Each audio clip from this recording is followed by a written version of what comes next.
ala alimi wasubiyah jaman abad.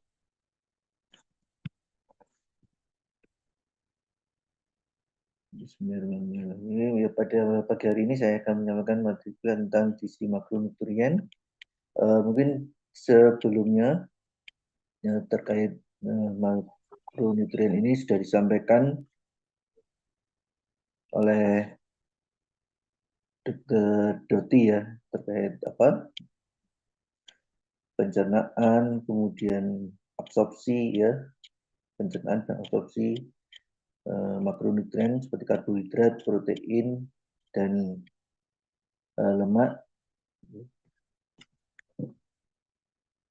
di minggu sebelumnya ya oleh Dr. Doti. Kemudian untuk metabolismenya sudah dibahas di blog fisiologi, endokrin, metabolisme, dan nutrisi ya.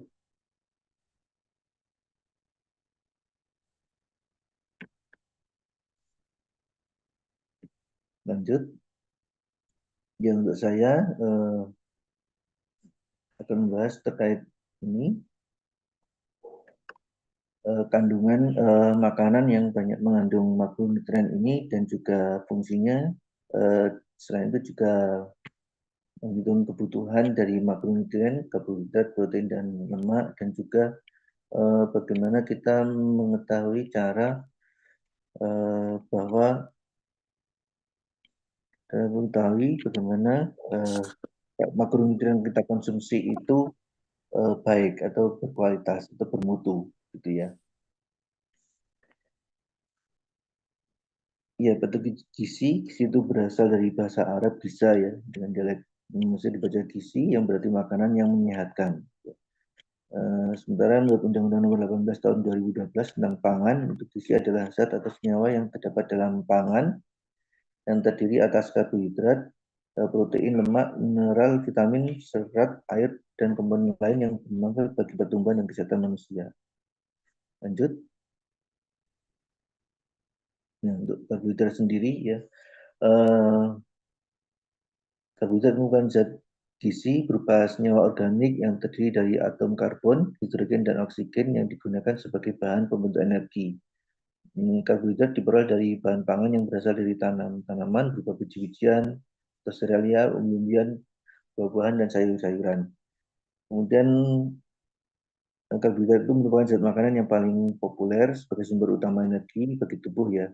Karena yang pertama dia paling cepat menyuplai energi sebagai bahan bakar tubuh. Yang kedua dia sangat esensial sebagai bahan dasar proses-proses penting metabolisme dalam tubuh. Dan yang ketiga bahan pangan sumber karbohidrat itu relatif murah, mudah diperoleh, dan mudah disimpan.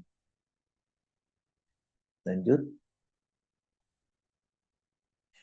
Ya, berdasarkan struktur molekul jumlah unit monomer, untuk molekul karbohidrat yang paling sederhana disebut gula atau sakarit ya.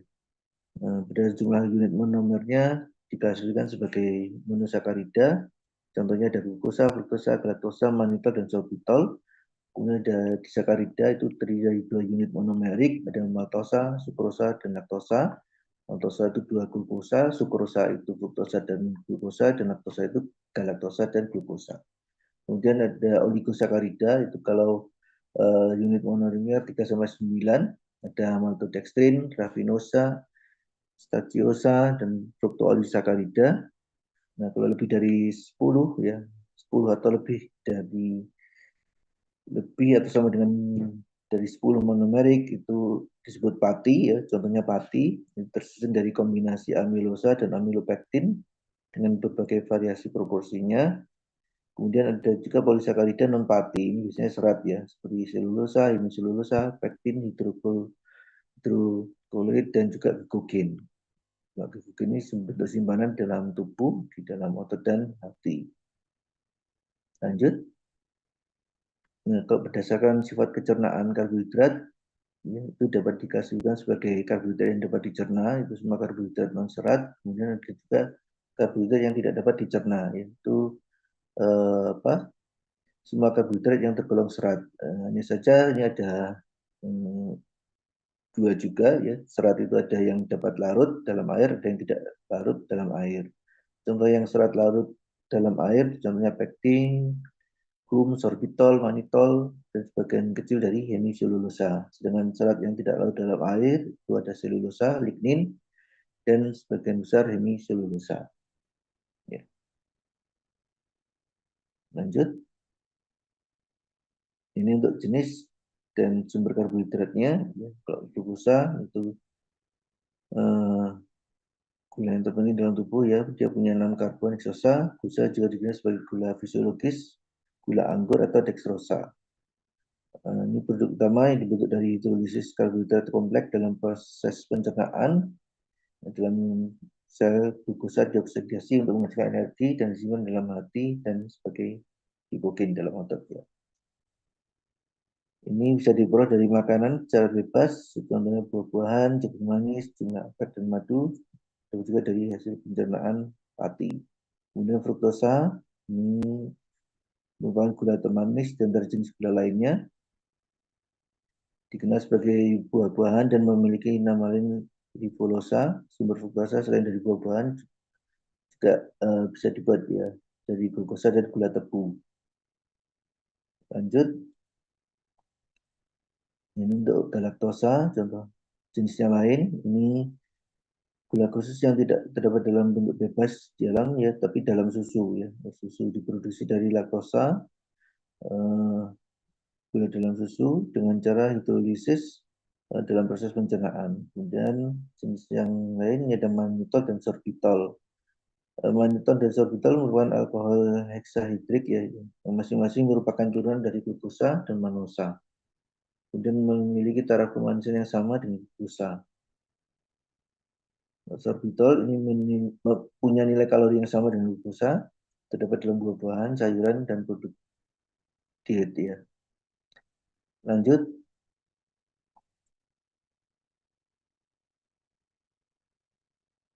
ini maltosa, jenisnya ini maltosa, dia tidak terdapat dalam bentuk bebas, dia sebagai gula malt atau gula biji ya, karena merupakan produk pencernaan pati dengan bantuan enzim diastase. Dia terdiri dari glukosa, ya, dua glukosa ya. Dalam usus halus, maltosa ditulis menjadi dua molekul glukosa. Sukrosa sebagai gula meja ya, terdapat terutama dalam sari tebu, di gula, molasses ya, dan sorghum.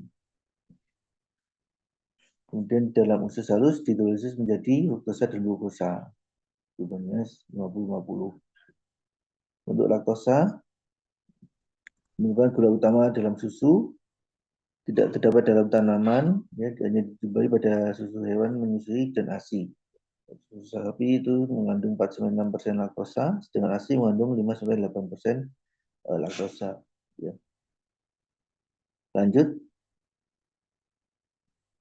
untuk pati ya, atau amilum, ya, ini merupakan karbohidrat yang disimpan dalam tanaman, terdapat dalam dua bentuk, ya, amilosa, molekul glukosa dengan rantai panjang, dan amilopektin.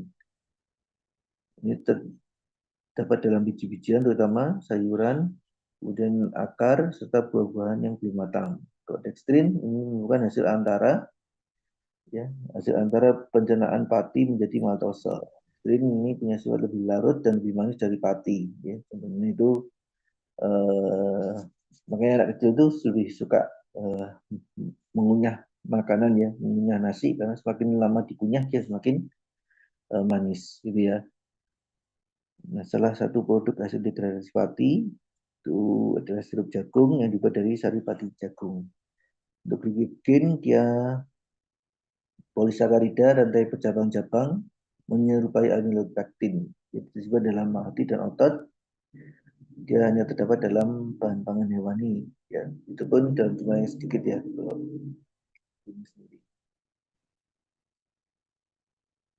Lanjut, ya, ini selulosa merupakan polisakarida yang terdiri dari banyak molekul glukosa dan molekul-molekulnya tidak bercabang dan menyerupai amilosa. Ya.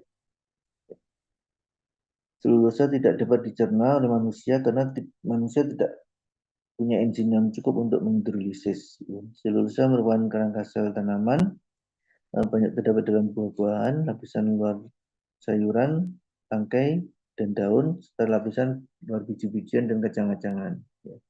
Kemudian hemiselulosa merupakan polisakarida yang terdiri dari banyak molekul heksosa, pentosa, dan bentuk-bentuk asam kedua komponen tersebut. Kalau berbeda dari selulosa, kalau hemiselulosa dapat dipecah dalam larutan asam. Ya. Dapat dipecah dalam larutan asam seperti pektin dan agar-agar. Pektin terdapat dalam buah-buahan matang, biji-biji buah, agar-agar diekstraksi dari rumput laut. Ya. Jadi, tapi dua karbohidrat ini, serat dan hemilusa itu masih bisa difermentasi, ya, masih bisa difermentasi di dalam usus besar, ya, di dalam kolon menjadi saturated fatty acid, ya. Jadi diserapnya berupa saturated fatty acid, bukan berupa glukosa, gitu. Nah, lanjut. Ini untuk fungsi karbohidrat, ya. Dia sebagai penyedia energi utama yang siap pakai dan dapat segera tersedia secara konstan yang dibutuhkan sel-sel di dalam tubuh, ya. Terutama oleh sel-sel saraf, ya, dan otak. Berbeda dengan lemak yang tidak dapat segera dipergunakan sebagai sumber energi siap pakai. Untuk karbohidrat juga berfungsi sebagai pengatur metabolisme lemak. Jadi karbohidrat dapat berfungsi sebagai fat spare, artinya menjaga ketersediaan lemak sebagai sumber energi yang lain, ya. Menjaga ketersediaan lemak sebagai fungsi yang lain, ya, untuk perlindungan tubuh, kemudian untuk cadangan energi, gitu. Karbohidrat dapat mencegah terjadi oksidasi lemak yang tidak sempurna, gitu ya. Jadi kondisi ini terjadi apabila energi yang tersedia dalam tubuh tidak mencukupi, mengakibatkan terjadinya peningkatan pemecahan lemak, sehingga terjadi penumpukan bahan-bahan keton dan keasaman pada darah. Kalau karbohidratnya tercukupi, maka oksidasi dari lemak akan sedikit, ya. Kemudian karbohidrat juga berfungsi sebagai penghemat protein atau protein sparer, jadi menjaga supaya cadangan protein itu tetap digunakan sebagai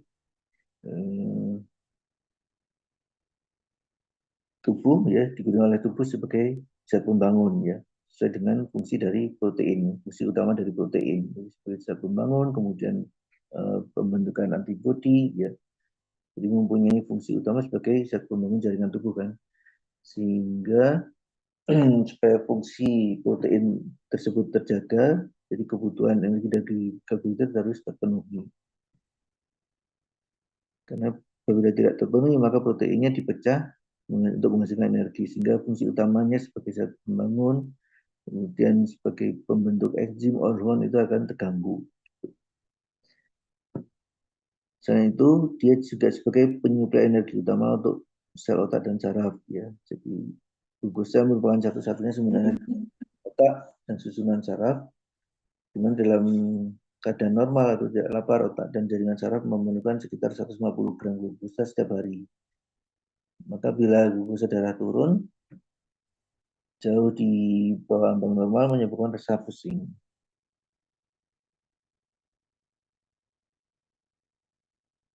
Kemudian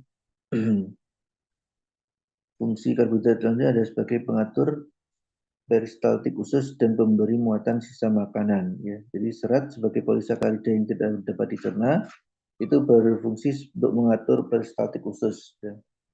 Kemudian mencegah terjadinya konstipasi. Selulosa dia menyediakan bahan sisa yang dapat meningkatkan efisiensi kerja saluran usus, ya, untuk menjaga gerakan peristaltik usus. Kemudian selulosa dia dapat memberi dan menyerap air dalam usus besar sehingga dia memperbesar volume feses, ya, sebelum buka yang dapat berperan sebagai laksatif, ya. Jadi semakin besar dia akan merangsang usus besar untuk merangsang pergerakan peristaltik usus besar, sehingga semakin cepat pergerakan peristaltik di usus besarnya. Kemudian fungsi karbohidrat lain juga sebagai menentukan karakteristik cita rasa bahan pangannya, seperti rasa, yaitu memberikan rasa manis pada makanan, kemudian memberi aroma dan bentuk yang khas pada makanan, dan juga memberikan warna dan pelembut tekstur dan juga tampilan makanan. Ya. Dengan warna contohnya seperti ya apa makanan yang berwarna putih bisa pakai beras, kemudian apa singkong gitu ya, warnanya kuningan, atau juga makanan ini pernah tahu ini Pak tahu telo itu ya, warnanya kan agak keunguan, itu memberikan warna ungu seperti itu. Lanjut. Hmm, oh iya, ini terkait glycemic index ya. Ini glycemic index itu digambarkan sebagai peningkatan kadar gula darah ya setelah mengkonsumsi karbohidrat ya.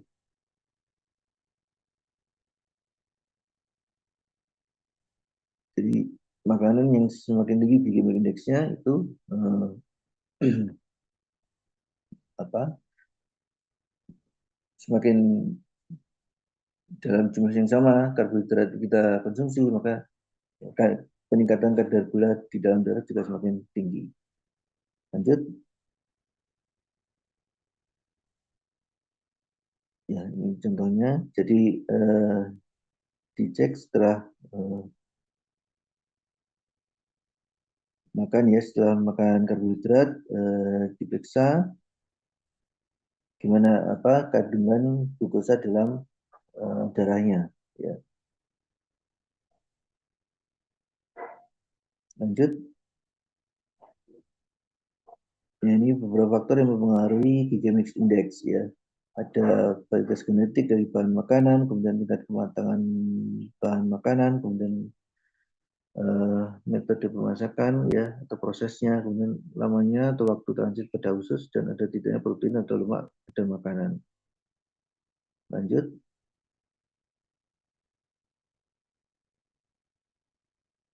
Ini glycemic index itu diklasifikasikan ada rendah, ada medium, ada high ya. Kalau rendah itu di bawah 55, kalau medium itu 55 sampai 69, kalau tinggi itu glycemic indexnya lebih dari 70 ya. Lanjut.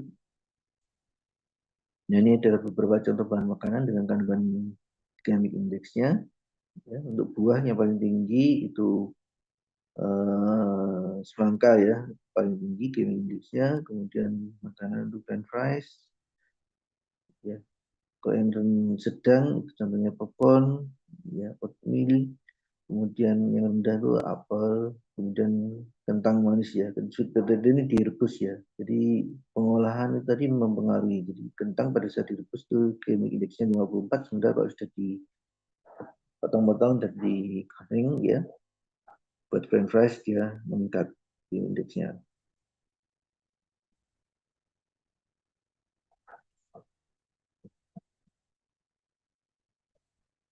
Lanjut. Ya, ini glycemic load ya, kok ke glycemic load itu uh, merupakan jumlah dari makanan yang kita konsumsi ya. Jadi merupakan gambaran eh, kandungan glukosa yang kita konsumsi. Ini berdasarkan glycemic index makanan dan juga jumlahnya. Ya. Jadi jumlah jadi mempengaruhi glycemic load atau beban glukosa. Ya.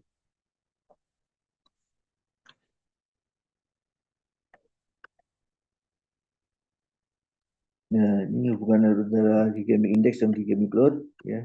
Jadi eh,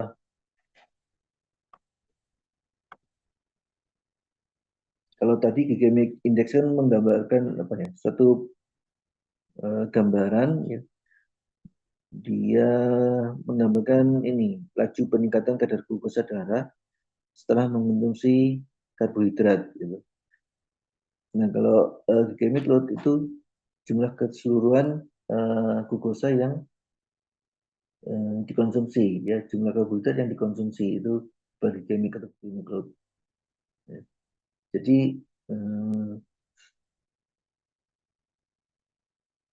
kalau yang penting sebenarnya adalah glikemic load-nya, gitu ya.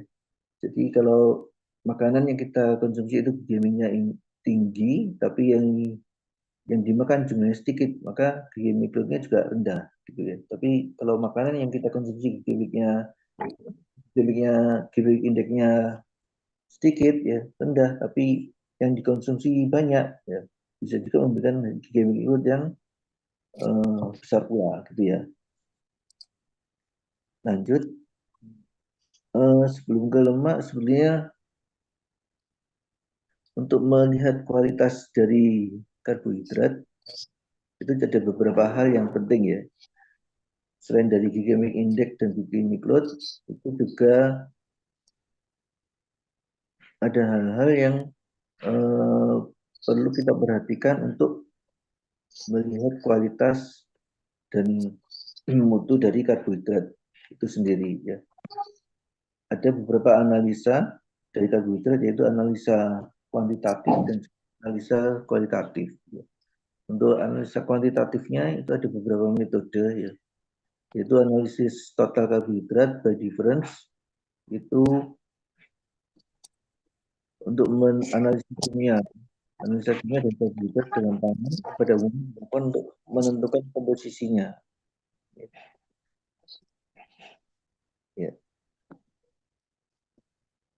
Analisa dari karbohidrat itu ada beberapa macam ya. Ada analisa kimia, kemudian ada analisis fisik, kemudian ada analisis biokimiawi. Analisa kimia dari kandungan karbohidrat dalam pangan dilakukan untuk menentukan komposisinya. Ya. Ya. Sementara kalau analisa fisik karbohidrat itu digunakan untuk menentukan karakteristik fisik dari karbohidrat ya, seperti kekentalan, kemudian stabilitas, tekstur, lengket, dan sebagainya.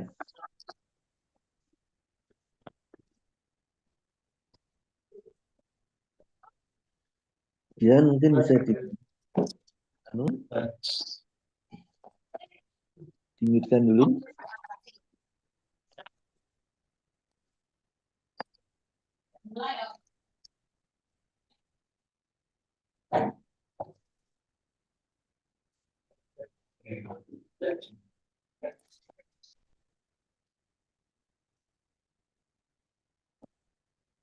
Ya, saya lanjutkan. Ya, untuk analisa kuantitatif karbohidrat itu ada analisis total karbohidrat by difference ya.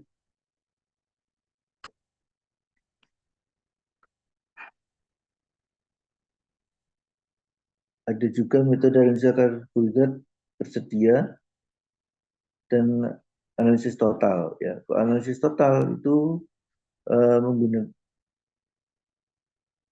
dilakukan dengan cara perhitungan yang didahului dengan penentuan kadar air, kadar abu, kadar protein, dan kadar lemak. Jadi kadar total karbohidrat itu caranya dengan mengurangi persentase kadar air, kadar abu, kadar protein, dan kadar lemak. Kemudian untuk analisa kuantitatif yang lain itu analisa karbohidrat tersedia atau available karbohidrat. Dia dengan mengurangi jumlah kandungan seratnya. Ya, jadi kadar karbohidrat tersedia atau available karbohidrat itu dengan mengurangi kadar air, mengurangi kadar abu, kadar protein, kadar lemak, dan juga kadar serat kasar di dalam karbohidrat tersebut. Ya, untuk evaluasi mutunya, untuk kualitatifnya itu berdasarkan tadi glycemic index dan glycemic load. Ya. Kalau glycemic index itu didapatkan dengan cara perbandingan dari luas area bawah kurva respon glukosa darah setelah mendapatkan pangan yang diukur, kemudian dibandingkan dengan Terus area bawah respon gula darah setelah menerima pangan yang disebut glukosa murni ya.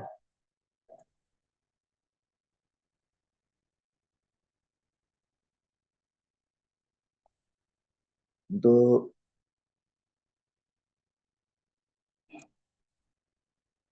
contoh beberapa glycemic index itu di situ ya. Di buku tadi nanti juga ada beberapa contoh yang lain ya, yang kadar glikemiknya indeks tinggi. Nanti bisa. Dan itu juga penentuan untuk melihat kualitas dari karbohidrat itu juga dengan melihat serat kasarnya, ya, kandungan serat kasar di dalam karbohidrat. Ya. Kemudian ada juga dilakukan analisis kadar amilosa, ya, analisis kadar amilosa, kemudian analisa penetapan serat pangannya,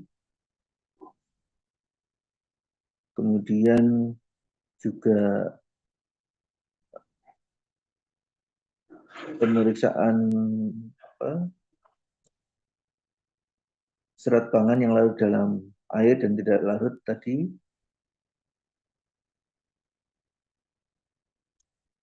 Kemudian ada analisa pati resisten.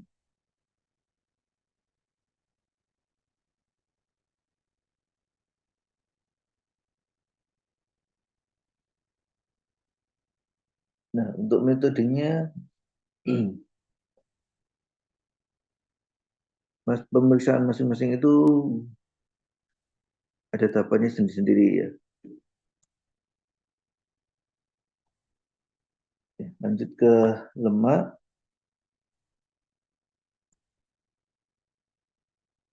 Ya, lemak ini merupakan zat organik hidrofobik ya, yang bersifat sukar larut dalam air, namun dapat larut dalam pelarut nonpolar seperti ether, alkohol, kloroform, dan benzen. Ya. Merupakan zat yang kaya akan energi dan berfungsi sebagai sumber energi cadangan yang berperan dalam proses metabolisme. Untuk unsur penyusun lemak itu karbon, hidrogen, dan oksigen. Nah, molekul lemak terdiri dari 4 bagian, yaitu 1 molekul gliserol dan 3 molekul asam lemak. Molekul asam lemak terdiri dari rantai hidrokarbon dan gugus karboksil, kemudian molekul gliserol memiliki 3 gugus hidroksil. Lanjut. Ya, untuk klasifikasi lemak sendiri, ini ada dibedakan menjadi lemak dalam tubuh dan lemak dalam pangan. Ya. Kalau lemak dalam tubuh itu diantaranya lipoprotein, lipolipid. Lipoprotein itu mengandung trigliserid, fosfolipid, dan kolesterol yang bergabung dengan protein. Ini dihasilkan di hati dan mukosa usus untuk mengangkut lemak yang tidak larut. Ya. Kemudian jenis yang terdapat dalam tubuh itu ada high dense lipoprotein, low dense lipoprotein, dan very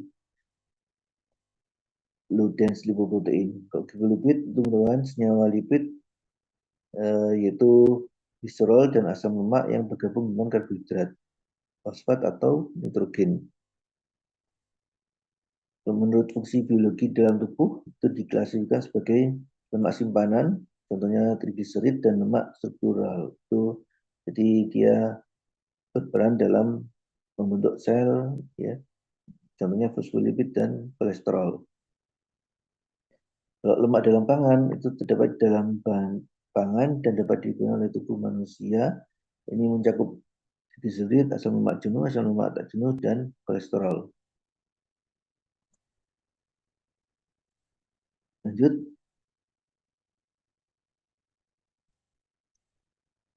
Untuk klasifikasi lemak berdasarkan komposisi kimia lemaknya, ini ada lemak sederhana atau lemak netral, tersusun atas trigliserid yang terdiri dari 1 gliserol dan 3 asam lemak. Contohnya lilin, rex, kemudian plastisin, dan minyak. Kalau lemak campuran, itu merupakan gabungan antara lemak dengan senyawa bukan lemak. Contohnya fosfolipid dengan fosfat, protein, kemudian fosfatidilkolin, dan glycolipid. Ya.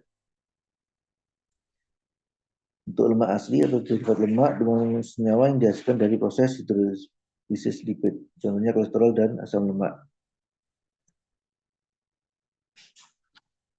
Lanjut.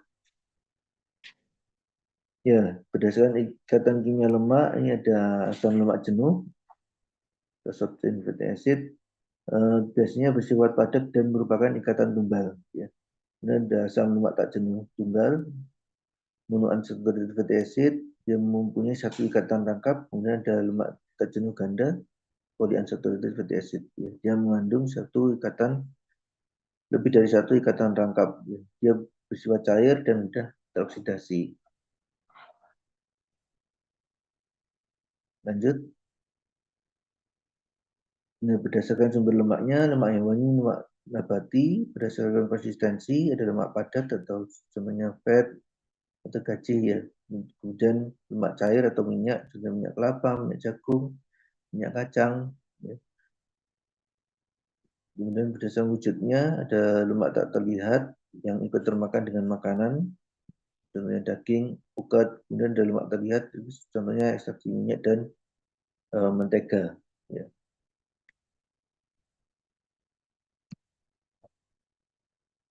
Lanjut. Nah, ini contohnya ya, trigliserida ini banyak ditemukan pada pangan dan nabati. Merupakan lemak simpanan energi yang berlebih dari metabolisme karbohidrat.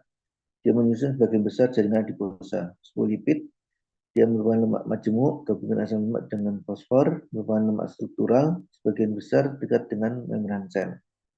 Dia juga berperan untuk mencegah pelekatan alveoli paru saat respirasi, kemudian kurang berperan dalam metabolisme energi. Lanjut.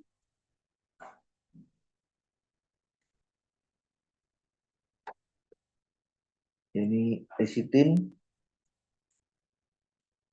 merupakan lemak campuran yang mengandung asam lemak, gliserol dan asam fosfat dan kolin. Dia berperan mencegah pelekatan dalam paru yang disebabkan oleh tegangan permukaan. Kemudian sphingomyelin itu merupakan lemak majemuk. Dia mengandung gugus fosfat tapi tidak mengandung gula. Ya. Merupakan lemak struktural, terdapat pada hampir semua jaringan tubuh manusia, terdapat di otak dan jaringan saraf dalam jumlah yang sangat besar. Dia juga kurang berperan dalam metabolisme energi karena dia sebagai lemak struktural. Kemudian kolesterol, dia lemak yang lemak dengan struktur cincin yang kompleks disebut sterol, hanya ditemukan dalam pangan hewani seperti telur, daging, jeruan, dan lemak susu.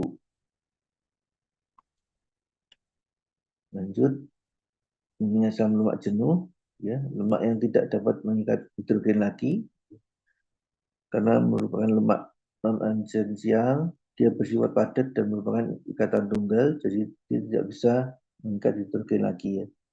Kemudian mengandung jumlah atom karbon yang genap, banyak ditemukan dalam lemak hewani seperti asam palmitat, asam stearat.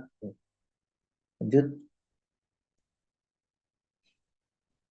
asam lemak tak jenuh, ini lemak yang mempunyai titik terbuka untuk mengikat hidrogen, merupakan lemak esensial, ya, jadi tidak dapat diproduksi oleh tubuh, bersifat cair dan berasal dari lemak nabati.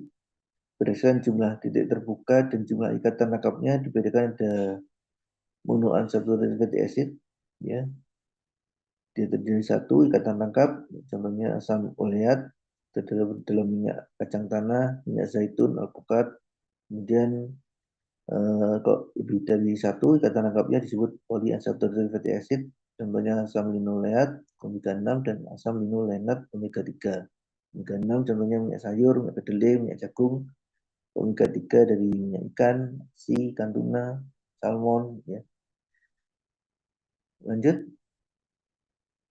Nah, ini fungsi lemak, dia sebagai sumber energi, tapi bukan yang utama, ya, sebagai alat angkut dan pelarut vitamin larut dalam lemak.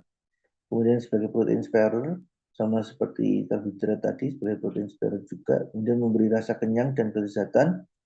Kemudian sebagai pelumas, kemudian memelihara suhu tubuh, pelindung organ tubuh yang penting, organ dalam, semuanya ya. Kemudian sebagai pengantar emulsi, sebagai penunjang dan memudahkan keluar masuknya zat lemak melalui membran sel. Lipidolisitin kemudian sebagai uh, prostaglandin ya, yang berperan mengatur tekanan darah, jantung dan lipolisis, kemudian sebagai salah satu bahan penyusun hormon dan vitamin, khususnya yang untuk sterol ya, sebagai penyusun hormon dan vitamin, kemudian sebagai salah satu bahan penyusun berdua asam folat dan hormon khususnya untuk kolesterol ya, hormon seks ya. Lanjut. Nah, sebelum ke protein kita mesti ada tahu juga ya bagaimana uh, pangan yang kita konsumsi yang mengandung lemak itu lemaknya bagus atau berkualitas ya. Jadi untuk mengetahui kualitas dan kuantitas dari lemak ya, kandungan dari lemak ada beberapa analisa ya. Itu analisa kuantitatif dan analisa kualitatif ya. Untuk analisa kuantitatifnya ya itu dapat dilakukan dengan beberapa metode dan prinsip ekstraksi ya, menggunakan beberapa pelarut. Beberapa metodenya bisa dilakukan ada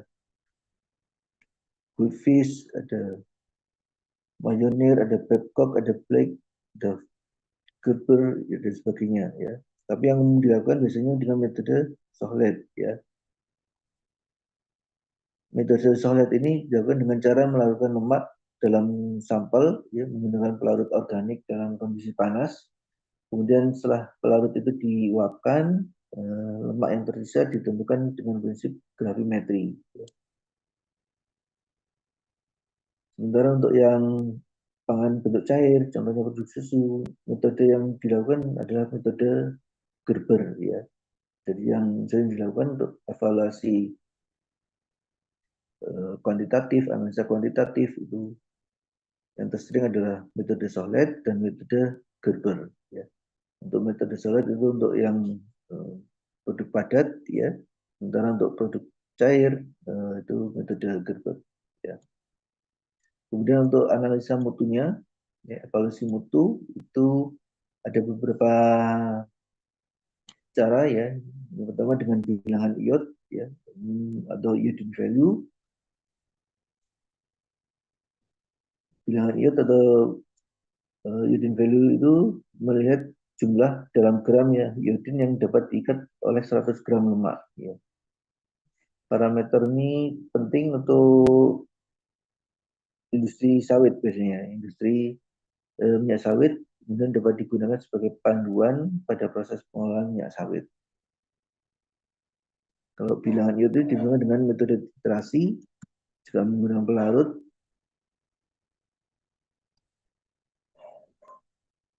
Metode untuk penilaian iodine value itu ada beberapa cara, ya ada Witts, ada Hanus, ada Hubble, Hoffman, ada Green.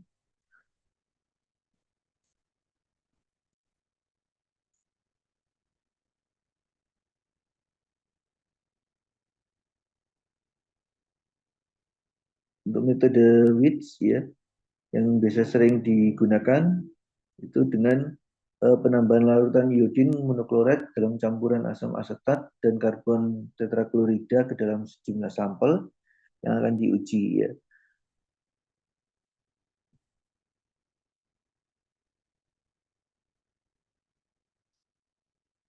Kemudian selain dengan menilai bilangan iod atau dengan nilai iodine value-nya, untuk penentuan kualitas dari asam lemak dengan makanan-makanan yang mengandung lemak itu dengan menilai bilangan peroksida.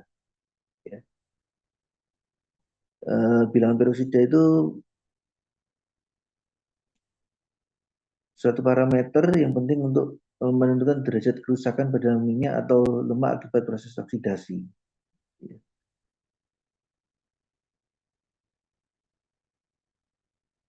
Karena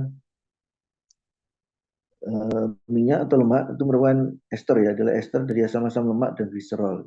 Jadi ikatan tangkap di antara asam-asam lemak yang membentuk ester pada minyak akan menghasilkan minyak tidak jenuh, ya, sehingga mudah mengalami kerusakan dengan adanya oksidasi. Nah, proses oksidasi itu ketika asam lemak tidak jenuh mengikat oksigen pada ikatan tangkapnya, kemudian membentuk hidroperoksida atau yang dikenal sebagai peroksida. Ya.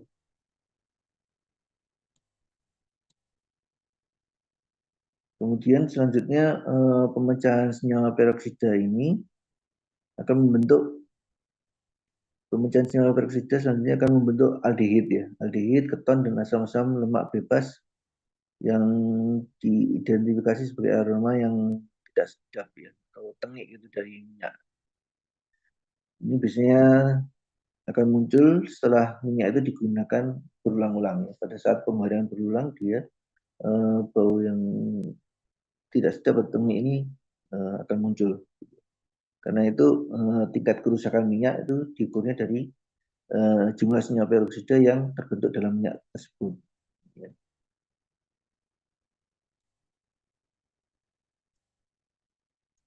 Kemudian ada juga untuk menilai kualitas dengan bilangan asam dan asam lemak bebasnya tadi, ya. Jadi semakin uh, tinggi asam lemak bebas, maka semakin kurang bagus kualitasnya. Jadi semakin tinggi bilangan asamnya, ya, maka semakin rendah kualitasnya.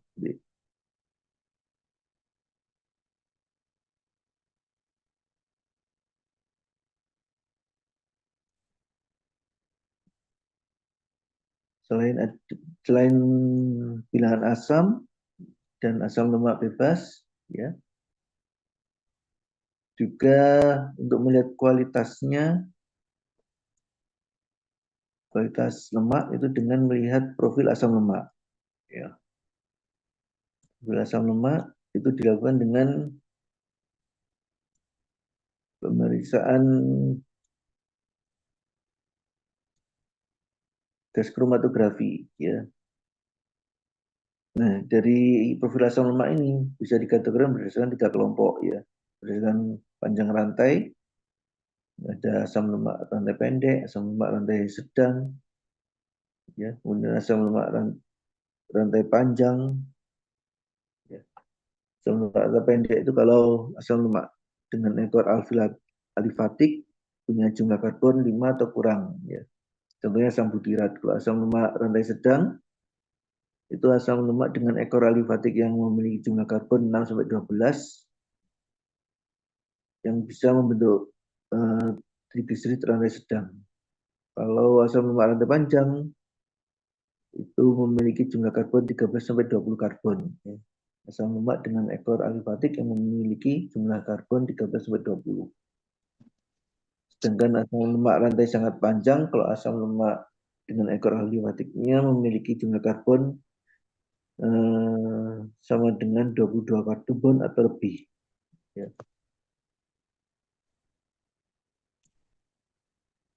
Kemudian profil asam lemak itu juga ditentukan berdasarkan tingkat kejenuhannya. Ya. Profil asam lemak ditentukan dengan tingkat kejenuhan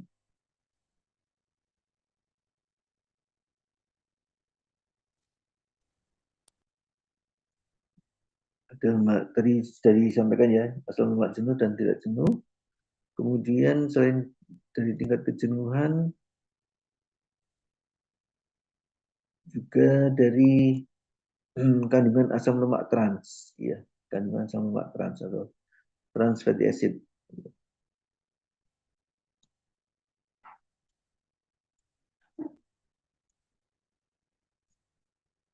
Jadi semakin tinggi kadar lemak transnya itu semakin jelek kualitasnya, ya.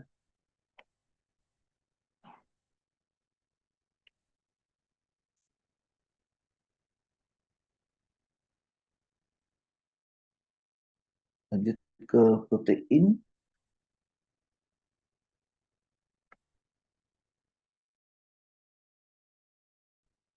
Ya, protein merupakan zat gizi yang penting ya karena erat hubungan dengan proses-proses metabolisme.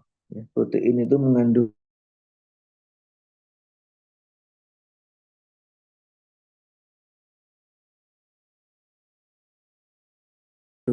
untuk gugus dari protein itu berupa asam amino yang terdiri dari 3 bagian yaitu gugus amino, gugus karboksil, dan gugusan sisa molekul. Ya. Di dalam sel tubuh protein berperan sebagai protein struktural dan protein metabolik. Lanjut.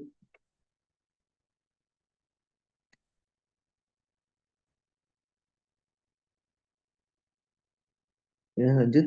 Ya, berdasarkan komponen-komponen penyusun protein, ada protein sederhana, ada protein kompleks, ada protein derivat. Ya, protein sederhana itu hasil hidrolisa total protein. Jenis ini hanya terdiri dari asam-asam amino saja. Kemudian protein kompleks, bila hasil hidrolisa dari total protein jenis ini eh, juga menghasilkan komponen yang lain seperti logam, lemak, dan sebagainya. Ya. Kemudian protein derivat merupakan ikatan antara sebagai hasil hidrolisa parsial dari protein natif, albumosa, dan lepton. Lanjut. Untuk klasifikasi protein, berdasarkan fungsi fisiologis protein, ada protein sempurna atau lengkap. Protein ini sanggup mendukung pertumbuhan dan pemeliharaan jaringan.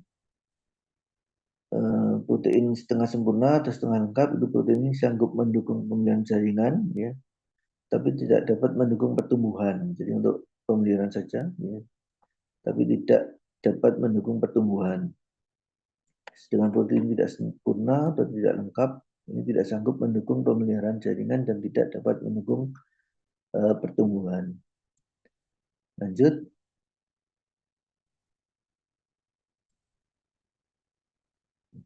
Fungsi protein dia sebagai komponen untuk pertumbuhan dan pemeliharaan jaringan, sebagai komponen pembentukan antibodi untuk kekebalan tubuh, kemudian sebagai komponen pembentukan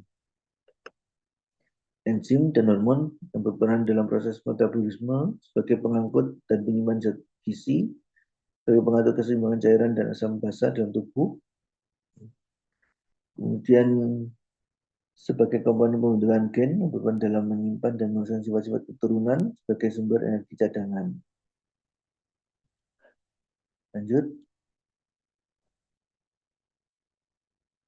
Ya, asam amino, ya, ini protein bila mengandung hidrolisa total akan menghasilkan sejumlah 24 jenis asam amino. Nah, jenis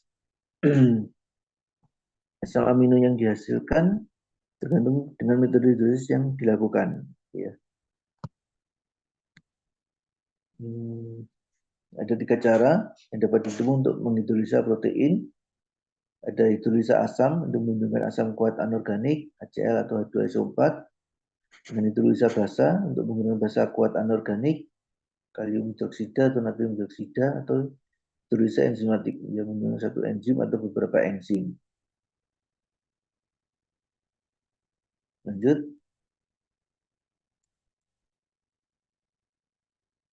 Berdasarkan struktur molekulnya, asam-asam amino diklasifikasi sebagai asam amino kelas 1, asam amino netral terdiri dari 1 karboksil dan 1 amino.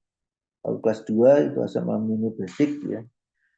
Dia hidrolisanya dengan hidrolisa bisa dihidrolisa dengan basa kuat seperti kalium hidroksida dan natrium hidroksida. Dia terdiri dari 1 karboksil dan 2 amino. Kemudian kelas 3 itu asam amino yang asidik yang bisa dihidrolisa dengan asam kuat, terdiri dari 2 karboksil dan 1 amino. Ya.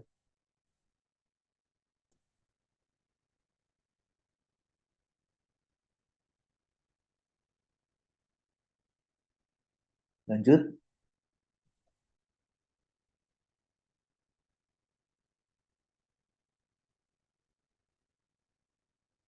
Nah, ini berdasarkan struktur molekulnya, ya, ada asam amino netral kelas 1, ada asam amino basic atau kelas 2, asam amino asidik kelas 3. Ya.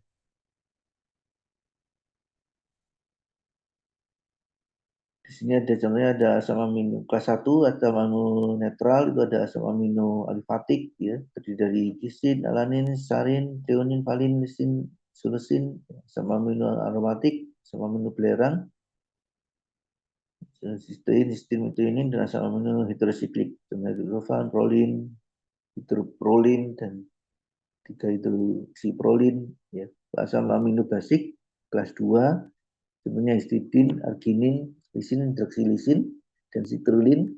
Asam amino asidik atau kelas 3 itu asam aspartat dan asam glutamat. Lanjut. Nah, ini berdasarkan dapat atau tidaknya disintesa dalam tubuh.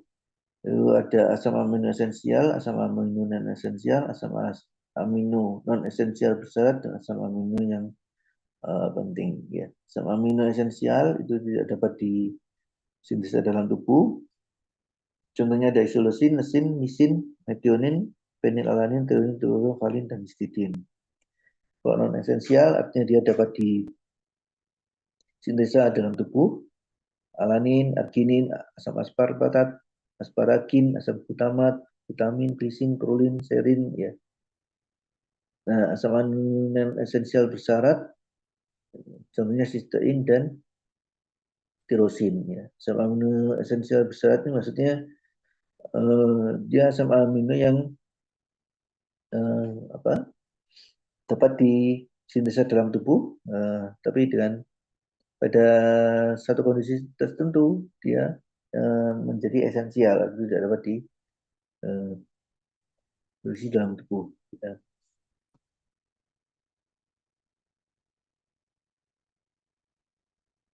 Kemudian ada asam amino penting, ya, ada citrulin, homocysteine, hidroksilisin, hidroksiprolin, ada 3 metilhistidin dan ornitin. Lanjut.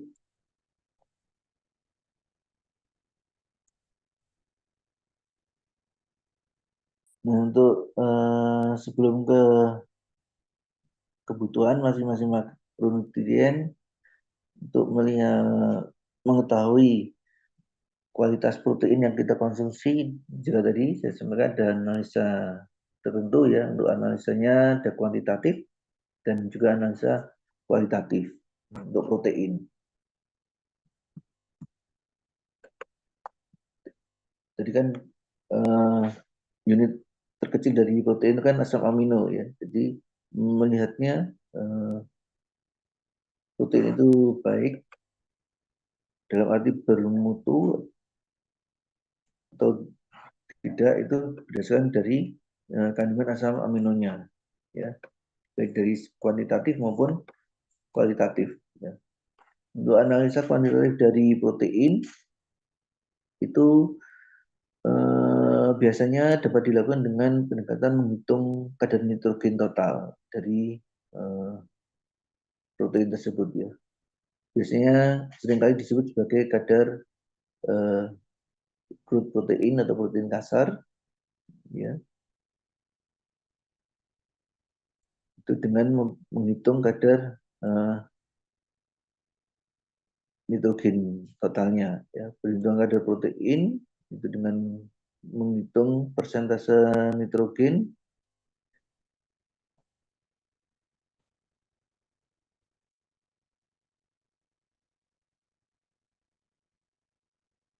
dan juga memperhatikan faktor konversi nitrogennya, ya. Itu untuk analisa kuantitatif.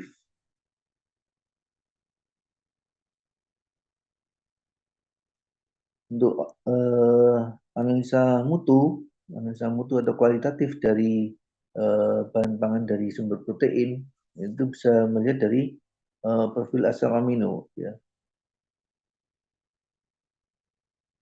Salah satunya dengan melihat profil asam amino esensialnya. Ya. Penentuan profil asam amino esensial itu dilakukan dengan metode biasanya dengan kromatografi, ya. Bisa dengan apa? high process liquid chromatografi atau dengan chromatografi cair kinerja tinggi, atau dengan penganalisis asam amino atau amino acid analyzer, ya. Jadi melihat kadar kandungan asam amino, ya, terutama asam amino esensialnya. Kemudian untuk analisa mutu juga bisa dilakukan dengan skor kimia, ya, skor kimia.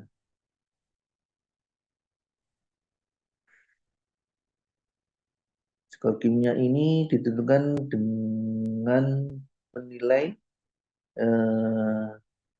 dengan menilai nilai biologis suatu protein, ya, dengan melihat proporsi relatif dari asam amino esensial.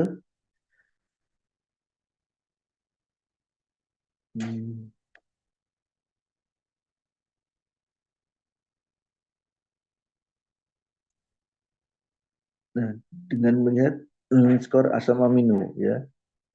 Jadi skor asam amino ini diperoleh dari perbandingan antara jumlah asam amino esensial dalam protein sampel dengan jumlah asam amino esensial dalam protein standar dikalikan 100. Ya. Ini melihat skor kimia dengan menentukan skor asam aminonya, yaitu skor asam amino esensial. Kemudian juga bisa menilai mutu dari protein pangan itu dengan melihat available lisinnya, ya, kadar lisin tersedia.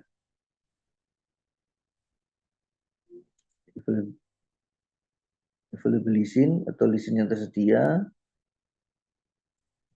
Kemudian bisa juga dengan menentukan PER-nya, ya, menentukan protein efisiensi rasio. PER atau protein efisiensi rasio itu merupakan metode evaluasi nilai gizi protein yang banyak digunakan, ya. Yang banyak digunakan dan sebagai metode resmi untuk menilai mutu gizi protein dalam pelabelan gizi, ya.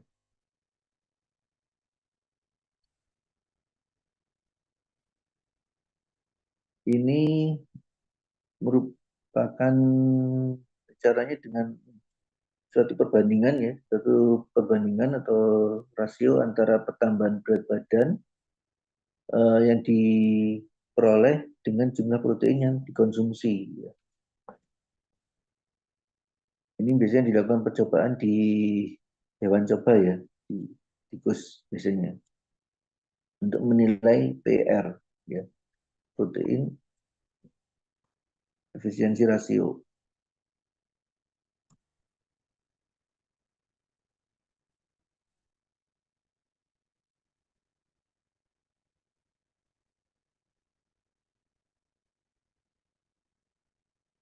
Jadi perbandingan, ya, protein efisiensi rasio merupakan perbandingan dari pertambahan berat badan dalam gram dibagi dengan jumlah protein yang dikonsumsi, ya. Kemudian penilaian mutu atau kualitas protein itu juga bisa ditentukan dengan protein digestibility, ya. Itu protein digestibility atau daya cerna protein sejati itu ditentukan berdasarkan dua studi keseimbangan nitrogen, ya.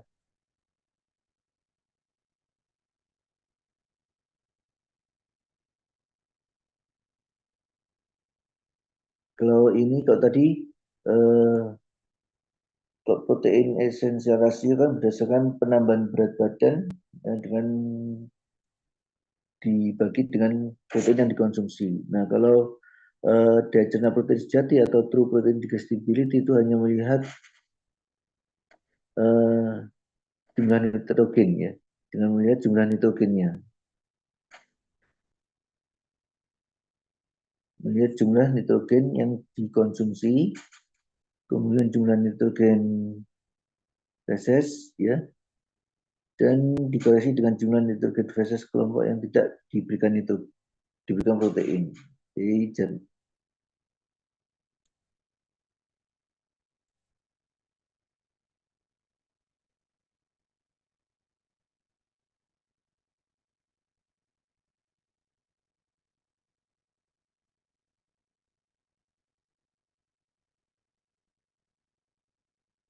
Jadi membandingkan dua kelompok ya, dua kelompok. Yang satu itu menilai jumlah nitrogen yang dikonsumsi dengan jumlah nitrogen feses kelompok yang diberikan protein, dan dibandingkan dengan atau kontrolnya itu menilai jumlah nitrogen yang dikonsumsi, jumlah nitrogen yang dikonsumsi dengan jumlah nitrogen feses kelompok yang tidak mencerna protein, gitu ya.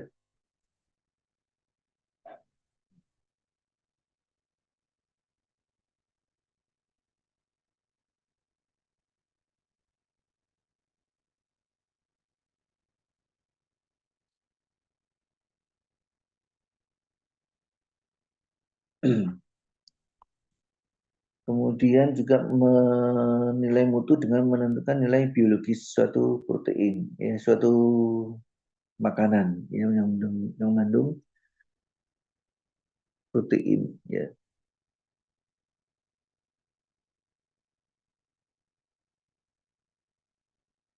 Kalau nilai biologis ini atau biologic value itu dengan menilai perbandingan jumlah nitrogen yang dipertahankan tubuh dengan jumlah nitrogen yang diserap tubuh. Ya.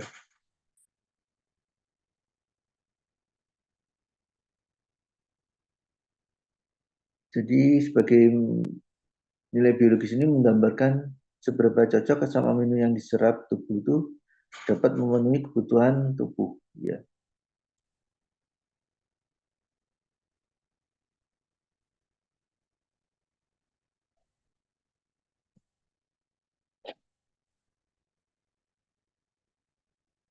Kemudian juga ada analisa lain yaitu dengan menilai NPU ya. NPU itu net protein utilization ya. Ini hampir sama, mirip dengan nilai biologis, perbedaannya pada pembagi ya. Kalau tadi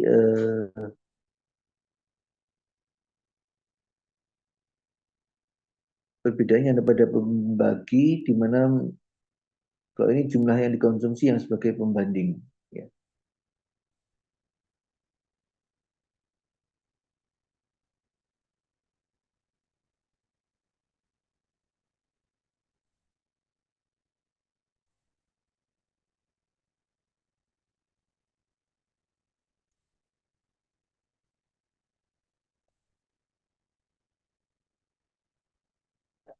Kemudian ada yang terbaru untuk menilai mutu itu ada istilahnya analisa protein digestibility corrected amino acid score ya. Protein digestibility corrected amino acid score PDCAAS ya. Nah, kalau ini yang baru ini menggabungkan daya cerna protein sejati yang ditetapkan secara biologis dengan skor asam amino esensial dengan nilai terendah. Jadi berdasarkan asam amino digunakan pula asam amino esensial yang ditentukan oleh WHO. Ya.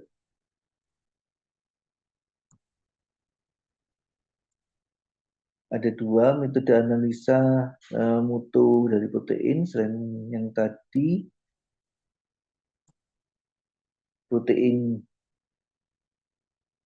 digestibility corrected amino acid score juga ada ini digestible indispensable amino acid score atau DIAS ya. The digestible indispensable amino acid score. Yes, itu dia mengukur mutu protein pangan campuran dalam diet individu, kemudian mendokumentasi mutu asam amino pangan tunggal yang dapat digunakan dalam menyusun diet agar mutu proteinnya meningkat, dan juga keperluan regulator untuk memonitor kecukupan protein ya dari suatu produk pangan. Ini kegunaan dari DIAS tadi.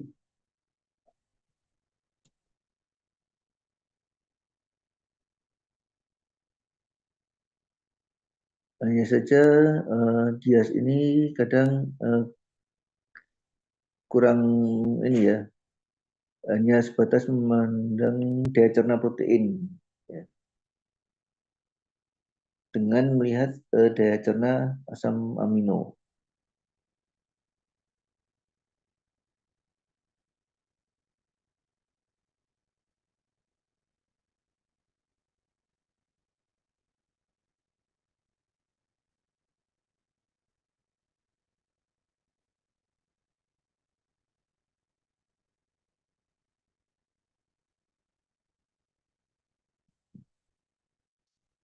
Baik, lanjut ke kebutuhan karbohidrat. Ya, untuk kebutuhan karbohidrat ini kebutuhan dasarnya 50% sampai 65% dari total asupan kebutuhan kalori dari tubuh, ya. Nah, di mana karbohidrat itu memberikan kalori sebesar 4 kilokalori per gram. Nah, untuk pembatasan karbohidrat kurang dari 130 gram per hari tidak dianjurkan, ya, karena akan menimbulkan untuk apa, kadar glukosa dalam darah juga terganggu, kemudian akan terjadi penggunaan protein sebagai sumber energi dan juga penggunaan lemak sebagai sumber energi, ya, dengan penggunaan protein dan lemak sebagai sumber energi. Kemudian makanan harus mengandung karbohidrat terutama yang mengandung serat tinggi, gula dalam bumbu di bawah sukrosa sebaiknya kurang dari 5% dari total asupan energi. Lanjut.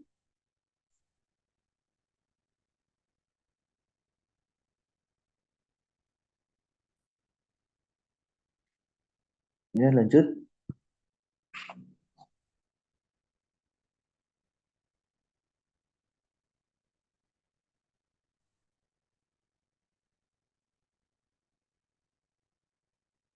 Ya, ini untuk kebutuhan protein, dia kebutuhan dasarnya adalah 0,8 sampai 1 gram per kilogram berat badan, ya.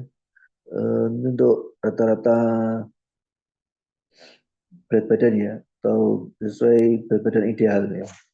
Kalau pasien dengan faktor stres, artinya dengan faktor stres itu ada penyakit tertentu yang menyertai atau ada aktivitas yang berlebih, itu kebutuhan proteinnya bisa ditingkatkan 1,2 sampai 2 gram per kilogram berat badan per hari, ya. Protein memberikan kalori sebesar 40 kalori per gram. Untuk perhitungan kebutuhan protein dapat dilakukan dengan rumus konvensi dengan acuan kecukupan AKG. Untuk kebutuhan protein, berat badan aktual dibagi berat badan acuan AKG kalikan kecukupan protein acuan AKG. Lanjut. Untuk kebutuhan lemak, ini 20-25% total kebutuhan energi. Lemak memberikan kalori sebesar 9 kilokalori per gram. Kebutuhan kalori dari lemak merupakan faktor pengurang kebutuhan kalori dari protein dan karbohidrat. Jadi penghitungannya kalori dari lemak itu dihitung atau ditentukan dulu sebelum menentukan kebutuhan kalori dari protein dan karbohidrat. Untuk kebutuhan cairan tubuh yaitu 30 ml per kilogram berat badan aktual, ya. Berat badan aktual dan sesuai berat badan ideal. Atau 1 ml per kilokalori. Lanjut. Ini kesimpulannya untuk kebutuhan karbohidrat, protein, lemak, dan tinggi, ya, dia tinggi serat. Jadi untuk karbohidrat sekitar 50-65% total kalori, protein 10-20% total kalori.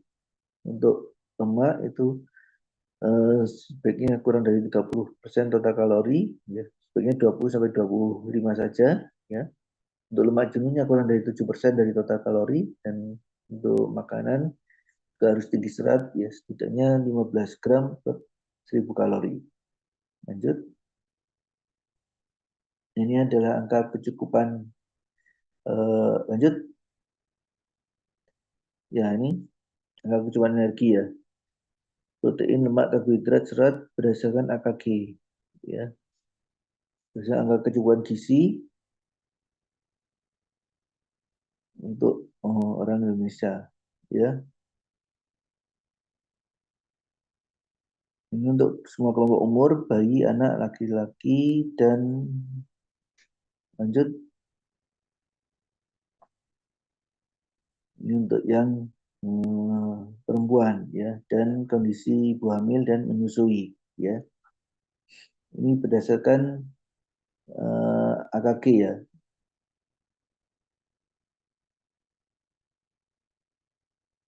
Berdasarkan AKG ini ada di Peraturan Menteri Kesehatan nomor 75 tahun 2013 kalau nggak salah, ya. Di Peraturan Menteri Kesehatan PMK tahun 2013.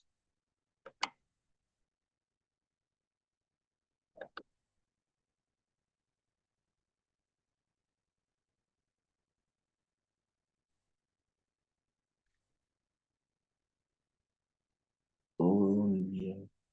Untuk kebutuhan total energinya eh, bisa mengikuti ini, ya, bisa mengikuti AKG ini untuk di Indonesia, atau bisa juga dengan rumus Harris Benedict, ya, rumus Harris Benedict, atau bisa juga eh, dengan berkaining, ya. Mungkin waktu di blog fisiologi endokrin metabolisme nutrisi sudah saya sampaikan, ya, untuk kebutuhan total energinya.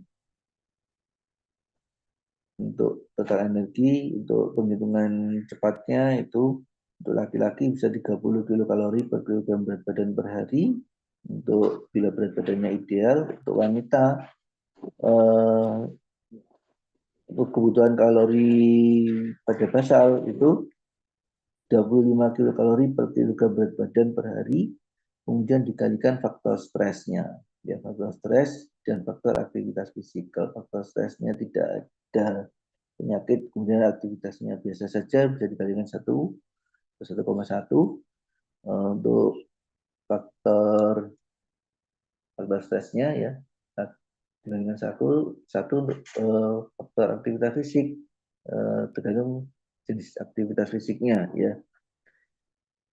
Kalau karya baring itu, ya, dikalikan 1. Kalau aktivitas fisiknya apa bekerja biasa itu 1,5, atau kalau bekerja berat bisa dikalikan 2, ya.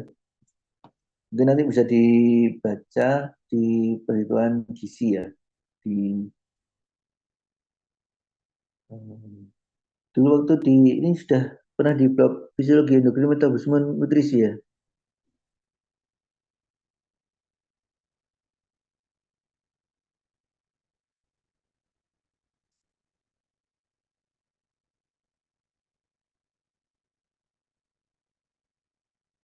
Halo.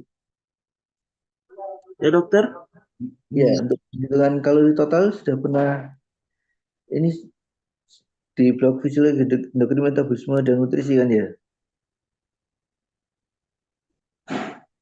Ini sudah masuk blog EMN belum, ya? Fisiologi EMN sudah, kan?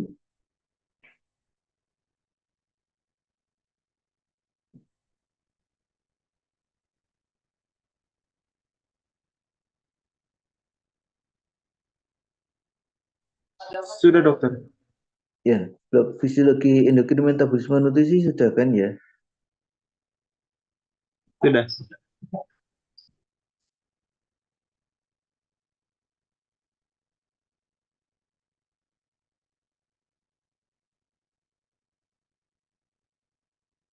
Ya, sampai sini ada yang mau ditanyakan?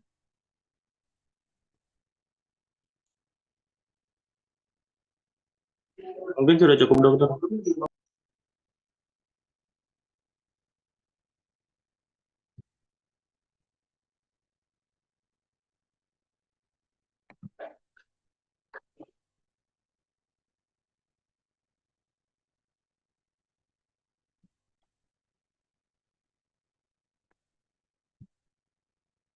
Ya, ini dari berapa? 95, ya. Dari 95 yang ikut cuma 50 ini, ya.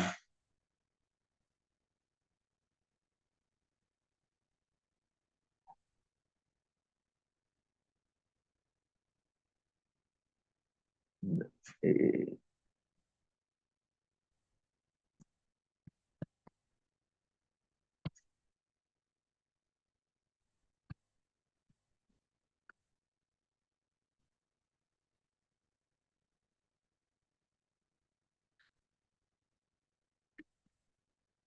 Ya, baik.